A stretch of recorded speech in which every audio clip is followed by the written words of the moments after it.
देख रहे हैं जस्टिस 24 न्यूज।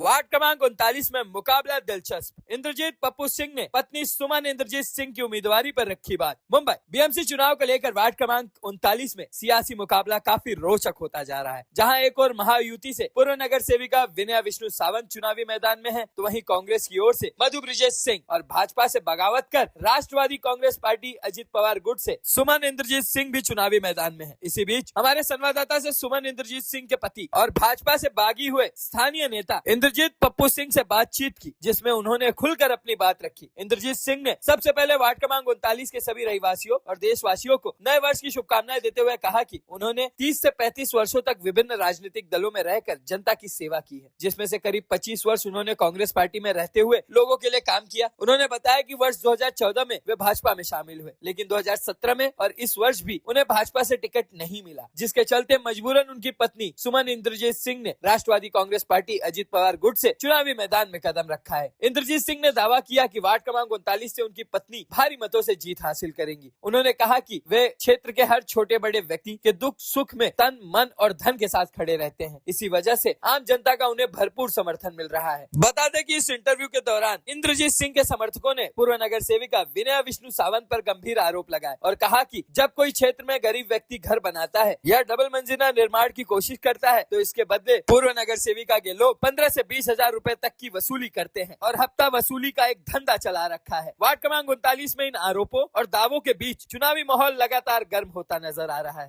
जैसा कि मैं बताना चाहता हूं, मुंबई महानगर पालिका का बिगुल बजा और सभी उम्मीदवारों ने टिकट का पर्चा भी भर दिया। जिसको जिस पार्टी से उम्मीदवार बनना था वो टिकट लेकर पर्चा भर दिए। और कुछ लोग ऐसे भी है जो निर्दलीय भी, जिसको टिकट नहीं मिला वो अपमानित होकर नाराज होकर के अपने पार्टी के खिलाफ बिगुल बजा करके उन्होंने भी पर्चा भर दिया।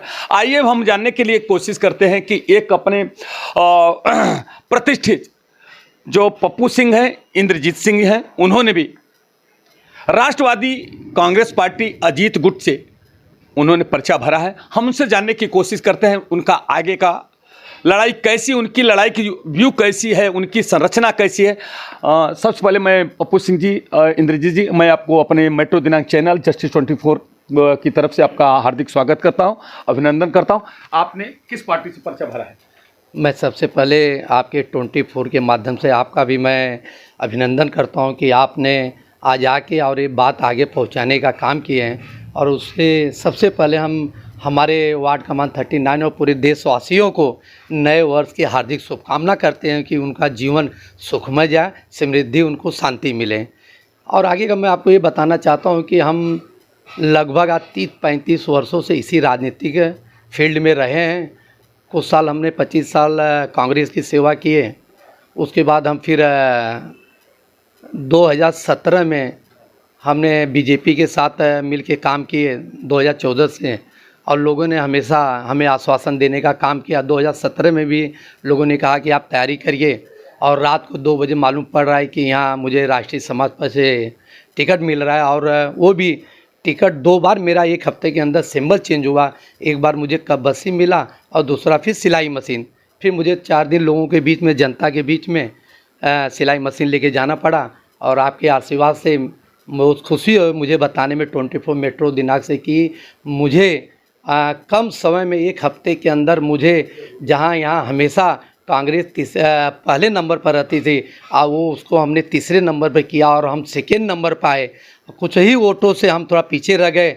लगभग मुझे लग रहा है कि मुझे और 1 हफ्ते का समय मिला होता तो आपके आशीर्वाद से आज इस क्रांति नगर में, हमारी महायुति की सरकार में, हम यहाँ नगर सेवक रहे होते हैं।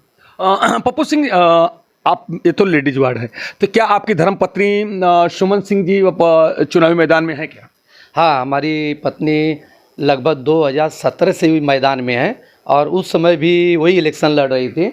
और लगभग उनका भी यहाँ पोस्ट पर रही हैं। और आज भी अभी भी यहाँ तो है नहीं, वो भी अभी फील्ड में ही है, प्रचार में लगी हुई हैं। क्योंकि लीगल तो प्रचार 4 तारीख से 3 से, लेकिन वो हर जगह लोगों से मिलना जुलना चालू है। और आपके आशीर्वाद से बताना चाहता हूँ कि ज़्यादा न बोलते हुए कि आने वाले समय में 16 तारीख को आपको राष्ट्रवादी कांग्रेस पार्टी के अजीत दादा गुट से यहाँ राष्ट्रवादी की घड़ी एकदम गुलालों के साथ एकदम 100% डिंडोसी विधानसभा में सबसे पहले यहाँ जीत होगी तो राष्ट्रवादी घड़ी की जीत होगी।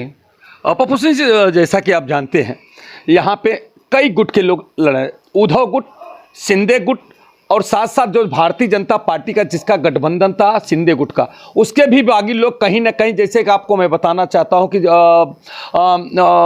एक आप हैं दूसरी पार्टी में जाकर के अभी टिकट लेकर के आए हैं, और उसके बाद ब्रजेश सिंह जी हैं, वो भी शिंदे गुट से थे, वो भी किसी पार्टी।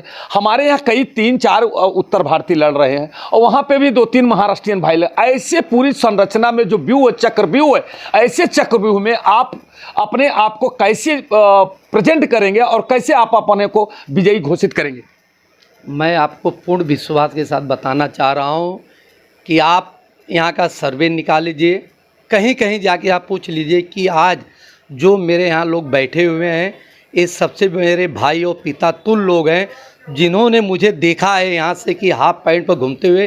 पूरी मेरी ज़िंदगी इसी क्रांति नगर में लोकल में गुजरी है। हर समस्या, कोई भी समस्या हो, नगर सेवक न रहते हुए भी रात को 2 बजे किसी ने फ़ोन किया है तो ये आपका भाई इंद्रजीत सिंह पप्पू हमेशा उनको सदैव काम करने के लिए तत्पर रहता है। यही काम लेके लोगों के बीच में आज हमारी जो चर्चा है कि पप्पू भैया कभी किसी को निराश होकर नहीं भेजते हैं, इसी चर्चा की वजह से आने वाले समय में आपको विजय का पटाखा 16 तारीख को जरूर अवश्य मिलेगा।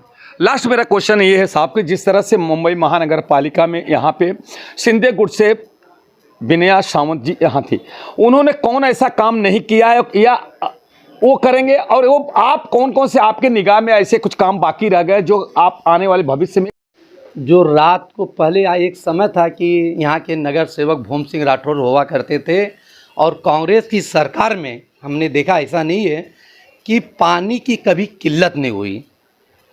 तो इस क्रांति में जो पानी हमारा डाइवर्ट किया गया है, जो रात को मेरे माताएं बहनें 2-2, 3-3, 4-4 बजे पानी के लिए जागती हैं, तो सबसे पहले मैं आपको बताना चाहता हूँ मेरा वो संकल्प रहेगा कि आने के बाद सबसे पहले मेरा पानी जो गया है वो वापस लाया जाए। यही मेरा सबसे पहले ये मुद्दा, सबसे बड़ा मुद्दा यही है। धन्यवाद दर्शकों। मैं इंद्रजीत साहब उर्फ पप्पू सिंह जी से मैंने बहुत क्रॉस क्वेश्चन किया। क्रॉस क्वेश्चन करना एक पत्रकार का धर्म होता है, इसलिए मैंने अपने धर्म को निर्वाह करते हुए मैंने वो क्रॉस क्वेश्चन करने का काम किया। दर्शकों मैं बताना चाहता हूँ, जैसा कि इंद्रजीत सिंह जी और पप्पू भाई ने बताया है कि इन्होंने आज से इनके पिताजी इनके राजनीतिक इनके परिवार से ही विरासत में मिली है। इनके पिताजी भी उस समय जो जनता दल पार्टी थी, उस समय क्या बता मिरार गुलताई थी जो पानी बाई वाली बाई के नाम से सुप्रसिद्ध थी, तो उनके कंधे से कंधा मिलाकर उनको आमदार बनाने में उनकी अहम भूमिका थी। मृगाल ताई का नाम सभी आज मुंबई या क्या महाराष्ट्र के कोने कोने में मृगाल ताई प्रसिद्ध थी। आज उनके साथ में कंधे विरासत में उनको मिले, उस पर पप्पू सिंह आए। धीरे धीरे करके जिस तरह से उन्होंने एक समाज में अपना पैठ बनाया, चाहे सामाजिक स्तर, चाहे रामलीला कमेटी हो, चाहे कोई भी, चाहे नवरात्रि हो, दशहरा हो, किसी भी उत्सव में पप्पू सिंह की अहम भूमिका रहती है। दर्शकों सबसे बड़ी बात पप्पू सिंह में यह है कि अगर लोग सुख में तो हमेशा किसी न किसी के पास पहुंचते हैं, मगर जो दुख में पहुंचता है, दुख में मदद करता है, वही सच्चा सेवक होता है। मैं दर्शकों आपको बताना चाहता हूं कि पप्पू सिंह जी एक ऐसे व्यक्ति हैं जो उनके पास आया है, आज तक कभी खाली हाथ नहीं गया हो। चाहे माँ बहन बेटियों की शादी हो, विवाह हो, उत्सव हो, सभी ने जहाँ जैसी शक्ति वैसी उन्होंने भक्ति की है। इसी के साथ आज वही क्रम उन्होंने जो मेहनत किया था, उसी मेहनत के बल पर 2-2 बार उनको टिकट मिला और नसीब थी जिसको राजयोग की बात है दर्शकों, जैसा कि किसी को, मगर इस बार भी उनको किसी ने पार्टी ने उनकी मेहनत और उनकी ईमानदारी और उनकी समर्पण की भावना को देख करके अजीत दादा गुट से एनसीपी से उनको टिकट मिला है। और मुझे भी विश्वास है कि जिस तरह से उनका नेतृत्व है जरूर सफलता उन्हें मिलेगी। आइए अब हम चलते हैं और कुछ लोगों से। सुमन सिंह, इंद्रजीत सिंह चुनावी मैदान में है अजीत दादा गुट से, एनसीपी से। अब हम उनके जो समर्थक, देखिए इतनी बड़ी संख्या में यहाँ पे उपस्थित है। मैंने क्षण मात्र में पहुँचा और उनको मालूम पड़ा कि मीडिया वाले पहुँचे हैं और इंटरव्यू के लिए। जब मैं यहाँ पे पहुँचा तो सुमन सिंह तो चुनावी यात्रा में थी, चुनावी सभा में गई थी, जिस तरह से अपने गली गली, अभी तो चुनाव प्रचार पूर्ण रूप से चालू नहीं है, मगर जिस तरह से अपने सखी सहेली और जिसके साथ में काम के, जो अपने दुख सुख में जिसके साथ में हम मित्रों में, इस तरह से जाकर के उनको बताने और उनको समझाने का काम कर रही हैं। वो सब उपस्थित नहीं थी, मगर उनके जो पति देव थे इंद्रजीत सिंह उर्फ पप्पू जी, उनसे हमने मिला, उनसे कुछ बात किया। उनके फिर उसके बाद जो उनके शुभचिंतक, उनके मित्र हैं, उनके जो सहयोगी हैं, जो उनके हमेशा मदद करने में, हमेशा पार्टी के समय में हम नेतृत्व करने का काम करते हैं, सहयोग करने का काम करते हैं, हमारे बीच में खड़े। सर, आपका नाम क्या है? मेरा नाम सर रहमान खान है। तो रहमान भाई, क्या कुछ कहेंगे जिस तरह से अभी सुमन भाभी चुनावी मैदान में, क्या बताएंगे? सर, इसलिए मैं कहना चाहता हूं कि आज के कुछ सालों पहले आपको मालूम है कि पप्पू भाई कांग्रेस में थे। अपने पूरा वक्त 20, 25, 30 साल जो भी उन्होंने गवाया पूरा कांग्रेस में कर ली। कांग्रेस ने उन्होंने कुछ नहीं दिया। लास्ट में आते आते उनको आश्वासन दिया कि आप घबराओ मत, कहीं जाना मत, और आपको कांग्रेस से लड़ने के लिए दिया जाएगा। लेकिन कुछ ऐसी कुछ कमी हुई, कहाँ से मिला कहाँ से नहीं मिला। निरुपम जी ने उनका पूरा लाइफ ख़राब कर दिया। मिलते मिलते इनको कहा कि 2 बजे 1:30 बजे तक आपको टिकट मिलेगा, लेकिन आए हुए भाजपा के प्रत्याशी को उन्होंने वो अपना दे दिया कांग्रेस का लड़ने के लिए, और पप्पू सिंह को किनारे कर दिया। तो अब 30-35 साल जो आदमी सेवा करे और उसको ऐन मौके पे ऐसा कोई जगह झटका दे, तो उसके दिल पे क्या गुजरा, हम हो या आपको कोई भी हो, तकलीफ तो होगी। तो इन्होंने मायूस होकर बैठे थे, लेकिन इनको कहीं से आगे जानकर समाज से इनको मिला लड़ने के लिए। हाँ सर, इनको लड़ने के लिए जानकर समाज से मिला, और इनका जो सिंबल था वो 2 बार चेंज हो गया।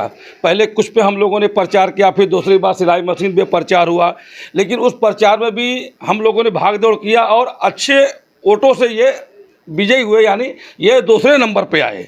हमारे जो सिंधे गुट में आज गए हुए हैं विष्णु सावंत जी, वो 1 नंबर पे वो जीते, दूसरे नंबर पे ये आए, तीसरे नंबर पे कांग्रेस गई। तो आज भी ऐसे ही इनको आश्वासन दिया गया कि इनको भाजपा से मिलेगा या सिंधे गुट से मिलेगा। करते करते लास्ट में इनका पत्ता लोगों ने गोल ही कर दिया, यानी इनका एकदम लाइफ ही ख़राब करना चाहा। ये मायूस होकर बैठे थे, इनको टेंशन था क्या किया जाए। हम लोगों ने इनको आकर के समझाया, आश्वासन दिया कि आप टेंशन मत लीजिए, हैं देखते हैं क्या होता है। लेकिन ऑटोमेटिक बिना कहे, यानी राष्ट्रवादी कांग्रेस का जो है घड़ी जो है चाप, ऑटोमेटिक इनके पास किसी ने लाके बोला भैया आप इस पर उठ जाओ। तो भी इन्होंने हम लोगों से समझा कि इस पर क्या किया जाए। मैंने कहा भैया देखने का काम नहीं है, अभी आपका उम्र 50-52 साल की हो गई है, 5 साल और जाएगा, आप बैठोगे, फिर आपकी राजनीतिक गई, फिर बच्चों का आ जाएगा समय।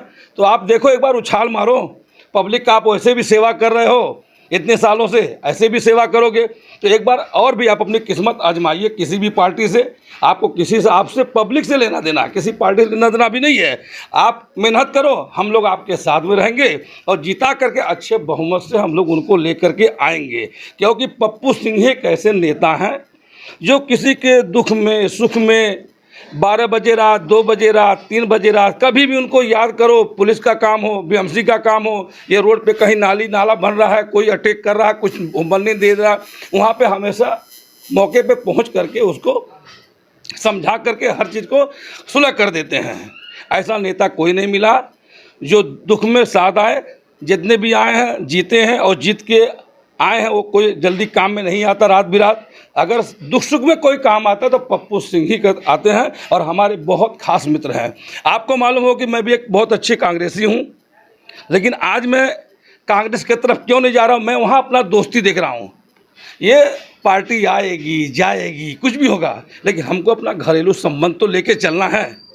मगर घरेलू संबंध के साथ साथ तो आप ठीक है, आपने अपना दोस्ती का फर्म निकाला, मगर जो वोट बैंक है जो कैसे उसको कन्वर्ट कैसे करेंगे? उस तरीके से हम लोग सब जाएंगे कि भाई हम इनको यही कन्वर्ट करेंगे कि हमारे जो आपके दुख सुख में साथ आएगा, आप भी उसके दुख सुख में साथ आइए, उसको कामयाब कीजिए और उसको अच्छे बहुमत से दिलाइए। हमारा नगर सेवक पप्पू सिंह अच्छे बहुमत से जीत के आएंगे, मैं आपको गारंटी देता हूँ। कोई उनके टक्कर में है ही नहीं, कितनों भी कोई अफवाह उड़ाए, लेकिन वो निर्दलीय नहीं है, क्योंकि उनको भी एक घड़ी का समर्थन मिला है, हमारे अजीत दादा की तरफ से मिला है। समझे, पक्का जीत के आएंगे। मैं 100% आपको फख्र के साथ, आपको पे पूरा गर्व के साथ विश्वास दिलाना चाहता हूँ। सर, आपका नाम क्या है? उपेंद्र उपाध्याय। उपाध्याय साहब, क्या आप जिस तरह से जैसा भाई साहब ने दावा किया कि वो काम करते हैं, क्या सचमुच आप कह सकते हैं कि पप्पू सिंह उर्फ उनकी जो धर्मपत्नी है सुमन सिंह, आपके दुख सुख में सहभागी रहती हैं क्या?